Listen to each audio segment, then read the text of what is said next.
ഞാൻ തള്ളാൻ ഉദ്ദേശിച്ചത്. ഇനി നമുക്ക് അതിൻ്റെ ക്രോണോളജി ഒന്ന് പറയാം. അതിലേക്കാണ് പോകേണ്ടത്. എന്താണ് സംഭവിച്ചത്? നിങ്ങൾ പ്രത്യേകം കേരളത്തിലെ ജനങ്ങൾ, എൻ്റെ പ്രിയപ്പെട്ട സഖാക്കൾ, നിങ്ങൾ മനസ്സിലാക്കണം. എങ്ങനെയൊക്കെ ആ മനുഷ്യൻ എന്നെ ചതിച്ചിട്ടുണ്ട് എന്ന് നിങ്ങൾ വ്യക്തമായി മനസ്സിലാക്കാൻ വേണ്ടിയിട്ടാണ് ഞാൻ പറയുന്നത്. ഈ സംഭവത്തിൻ്റെ ആരംഭം എങ്ങനെയാണ്? ബഹുമാനപ്പെട്ട മുഖ്യമന്ത്രി.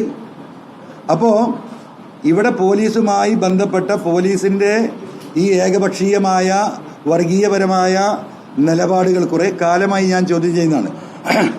അനവധി തവണ ഞാൻ പാർട്ടിക്ക് കത്ത് കൊടുത്തില്ല. ഈ കേരളത്തിൽ ഇന്ന് നീതി കിട്ടാത്തവരാരാ?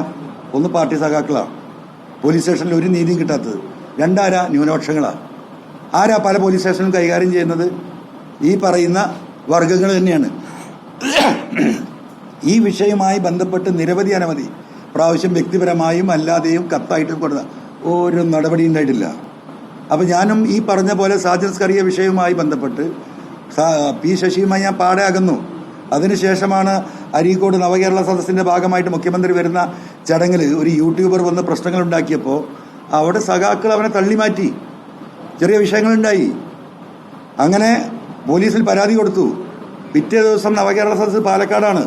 അവിടുന്ന് പത്രക്കാർ മുഖ്യമന്ത്രിയോട് ചോദിച്ചു, എന്താണ് ഈ യൂട്യൂബർ സഖാക്കൾ കൈകാര്യം ചെയ്തത്? മുഖ്യമന്ത്രി പറഞ്ഞു 10,000-ഓളം ആളുകൾ വന്നിട്ടുണ്ട്, 8,000-ഓളം പരാതി കിട്ടിയിട്ടുണ്ട്, അവർക്ക് ആരും ഒരു പ്രശ്നം ഉണ്ടായിട്ടില്ല. അവൻ പ്രശ്നമുണ്ടാക്കിയിട്ടുണ്ടെങ്കിൽ പ്രശ്നമുണ്ടായിട്ടുണ്ടാവും എന്നർത്ഥത്തിൽ അദ്ദേഹം പറഞ്ഞു.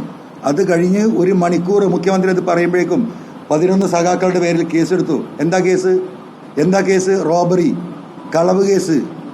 SFIയുടെ ജില്ലാ 2 ഭാരവാഹികൾ ഈ നവകേരള സദസ്സ് നടത്തിയ കൺവീനർ പ്രതിയാണ്. എത്ര ദിവസം റിമാൻഡ് ചെയ്തു? ഈ വിഷയത്തിന് വേണ്ടി ശശിയെ അനവധി തവണ നിയമം വിളിച്ചു, ഫോൺ എടുത്തിട്ടില്ല. ഈ ADGP വിളിച്ചു, ഫോൺ എടുത്തിട്ടില്ല. അപ്പം അങ്ങനെ വന്ന ഈ വിഷയങ്ങളാണ് ഈ പറയുന്ന RSS വൽക്കരണം, ഏകപക്ഷീയമായിട്ട് സഖാക്കളെ അടിച്ചമർത്തൽ.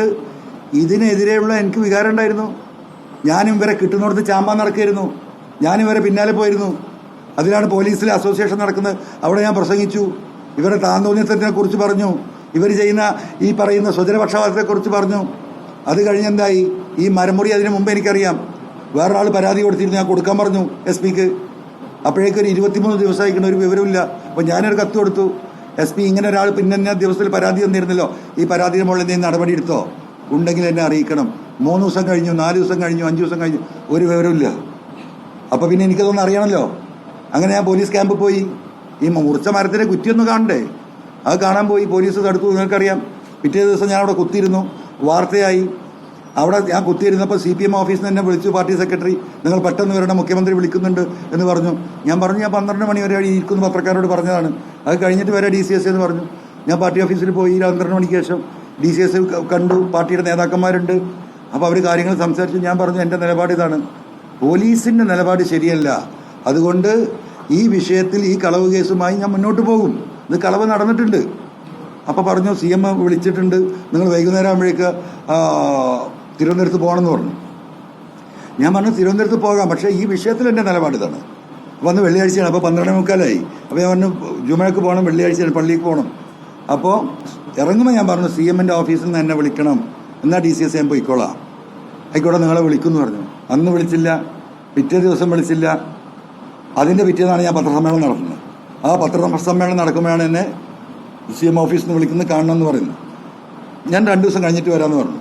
2ാമത്തെ ദിവസം ഞാൻ വീണ്ടും പത്രസമ്മേളനം നടത്തി. പത്രസമ്മേളനം നടത്തിയപ്പോൾ എന്തായി?